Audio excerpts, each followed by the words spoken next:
Siyempre nag-panic ngayon. Hahanapin ako sa immigration pagbalik eh. Group kami nagpunta eh. Ang tatamaan, producer. Baka naman magkakaproblema producer. Sabi ko, Kuya Purge, sabi ko, kasi ito lang mo naman, di ba?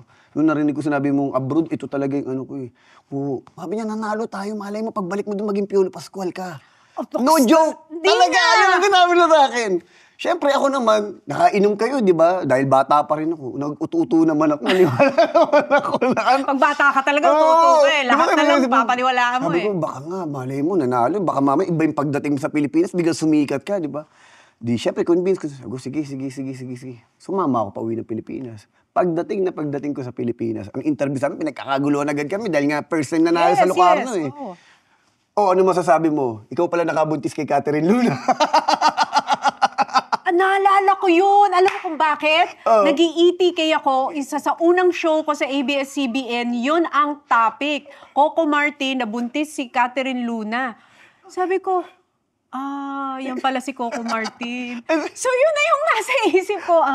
Tatay pala siya. Alam mo, Tita, sabi ko, ang masakit. Di man lang ako kinongrats na nanalo kayo about the film. Wala. Yun agad ang bungad.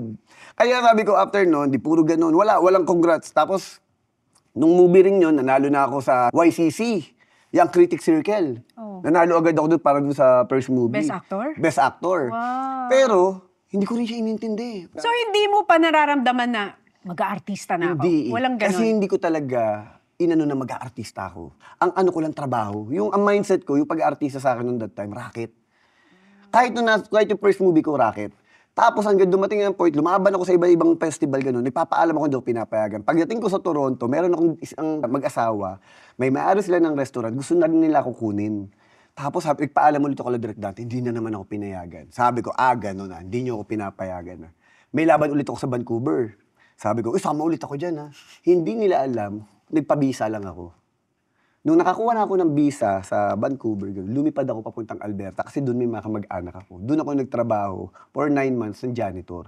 So ilang taon ka na nagtatrabaho sa Canada? 20s? Hindi, late na ako noon, mga 25 na ako. Tapos alam mo, naranasan ko pa doon kasi namumulot ako ng mga plastic bottles ng mga Coke in can, mga ganyan.